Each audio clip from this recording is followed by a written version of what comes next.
जी नाज़रीन, खबर शामिल करते हैं बदीन से। जमात इस्लामी के रुकन और फीडर स्कूल नेटवर्क के सैयद उमर अली हुसैन ने अपनी टीम के हमरा मातली प्रेस क्लब में मीडिया से गुफ्तगू की। मजीद तफसीलात से आगाह कर रहे हैं ब्यूरो चीफ बदीन अकबर कश्मीरी। जी अकबर कश्मीरी, तफसीलात से आगाह कीजिएगा। जी खबर शामिल करते हैं मातली से। जमात इस्लामी के रुकन और फीडर स्कूल नेटवर्क से वाबस्ता सैयद उमर अली हुसैन ने अपनी टीम के दीगर दो अरकान के साथ मातली प्रेस क्लब में मकामी मीडिया से मुलाकात। इस मौके पर इन्होंने अपने हालिया दौरे मातली के हवाले से गुफ्तगू की। इन्होंने कहा 1986 से जारी फीडिंग नेटवर्क के तहत पूरे पाकिस्तान में इस वक्त 145 स्कूल कायम हैं। एक सवाल के जवाब में इन्होंने बताया कि जिला बदीन के तालुका हेडक्वार्टर तलार में कायम स्कूल में 350 तालिब इल्म ज़ेर तालीम है। उमर हुसैन ने कहा कि हम शहरी इलाकों के साथ देही इलाकों में तालीम के फरोग की सहूलतें पहुँचाने का फरीज़ा अंजाम दे रहे हैं। इन्होंने कहा हमारा हालिया दौरा मातली भी इसी सिलसिले में है। Report 29 news Akbar Kashmiri Matali. Tour पे आए, मकसद क्या है?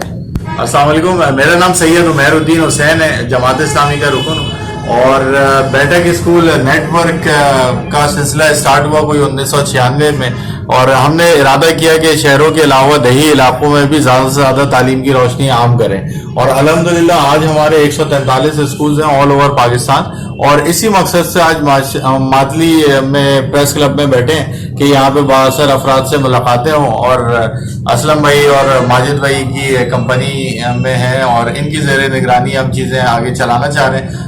तलार में हमारा एक अल्हम्दुलिल्लाह कोई 6 साल से स्कूल चल रहे हैं जिसमें कोई 350 के करीब बच्चे फ्री तालीम हासिल कर रहे हैं। हमारी कोशिश ख्वाहिश ये है कि ज़्यादा से ज़्यादा बच्चे हमारे इस अम्ब्रेला के अंदर आएँ और तालीम की रोशनी हर सू आम हो।